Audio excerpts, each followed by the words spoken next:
భక్తి అంటే ఏమిటి? అందులోని రకాలెన్ని? ఈ ప్రశ్న చాలా మందిలో మెదిలే ఉంటుంది. ఈరోజు ఈ వీడియోలో భక్తి అంటే ఏమిటో, అందులో ఎన్ని రకాలున్నాయో, వాటి ద్వారా మోక్షం పొందిన వారి గురించి ఈ వీడియోలో మనం తెలుసుకుందాం. తద్వారా మనము ఏ భక్తి మార్గాన్ని ఆచరించగలమో మనకు తెలుస్తుంది. వీడియోలోకి వెళ్లే ముందు ఇంతవరకు మీరు మన ఛానల్ని సబ్స్క్రైబ్ చేసుకోకపోతే వెంటనే సబ్స్క్రైబ్ చేసుకోండి. అలాగే పక్కనే ఉన్న గంట సింబల్ని క్లిక్ చేయండి. వీడియోని లైక్ చేసి వినడం ప్రారంభించండి.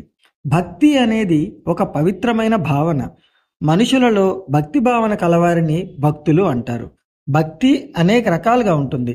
భగవంతుని అనుగ్రహం పొందడానికి భాగవతంలో నవవిధ భక్తులు అనగా 9 రకాలైన భక్తి మార్గాలు చెప్పబడ్డాయి.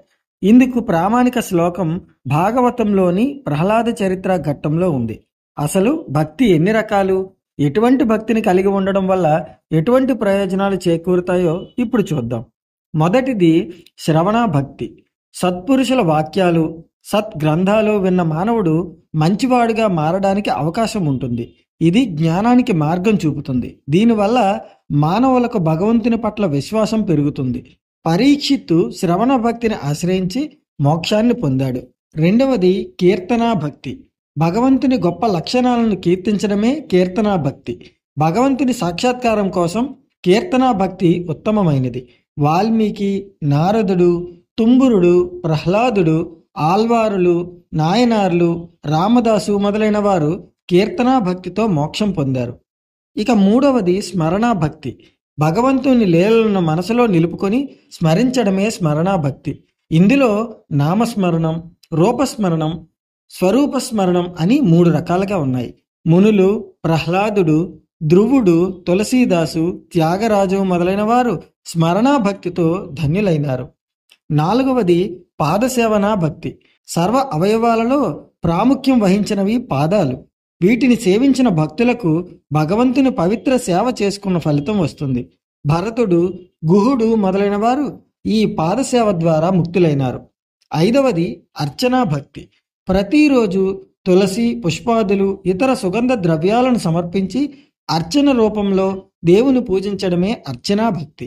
మానవులు తాము నమ్ముకున్న భగవంతుని అర్చనామూర్తులను ప్రతిష్ఠించుకొని పూజా ద్రవ్యాలతో, ధూప దీప నైవేద్యాలతో దేవతలను అర్చించడం ప్రస్తుతం సమాజంలో ఎంతో ప్రాచుర్యంలో ఉంది.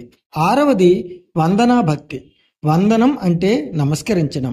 తన యందు మనస్సు నిలిపి భక్తులై పూజింపమని, నమస్కరింపమని కృష్ణ పరమాత్మ భగవద్గీతలో ఉద్బోధించాడు. ఎన్ని యుగాలు చేసినా, శాస్త్రాలు చదివినా భగవంతుని నమస్కరించని వాడు ఆ ఫలితాన్ని పొందలేడు. ఏడవది దాస్య భక్తి. ప్రతి మనిషి తనకు ఇష్టమైన దేవునకు ఎల్లప్పుడూ సేవకుడై, దాసుడై భక్తి శ్రద్ధలతో పూజించాలి. కులశేఖర ఆల్వారు దాస్య భక్తికి అత్యంత ప్రాధాన్యమిచ్చారు.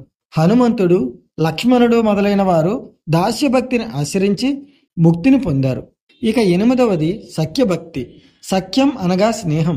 భగవంతునితో సఖ్యత ఏర్పరచుకున్నవారు ధన్యులు. అర్జునుడు, సుగ్రీవుడు మొదలైన వారు సఖ్యభక్తితో స్వామికి ప్రీతిపాత్రులైనారు. ఇక చివరాఖరిది 9వది అతి ముఖ్యమైనది ఆత్మనివేదన భక్తి లేదా ప్రపత్తి. ఆత్మనివేదనం అనగా భగవంతుడు తప్ప ఇంకెవరూ లేరని శరణాగతి కోరడం.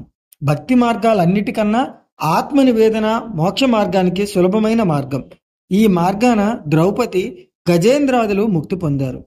విన్నారు కదా, భక్తి ఎన్ని రకాలో, ఎన్ని విధాలుగా మనము ఆ భగవంతుని పట్ల భక్తిని ప్రదర్శించవచ్చో, ఆ విధంగా మోక్షం పొందవచ్చో. ఈ వీడియో మీకు నచ్చినట్లయితే ఇప్పుడే మన ఛానల్ని సబ్స్క్రైబ్ చేసుకోండి. జై శ్రీకృష్ణ అని కామెంట్ చేయండి.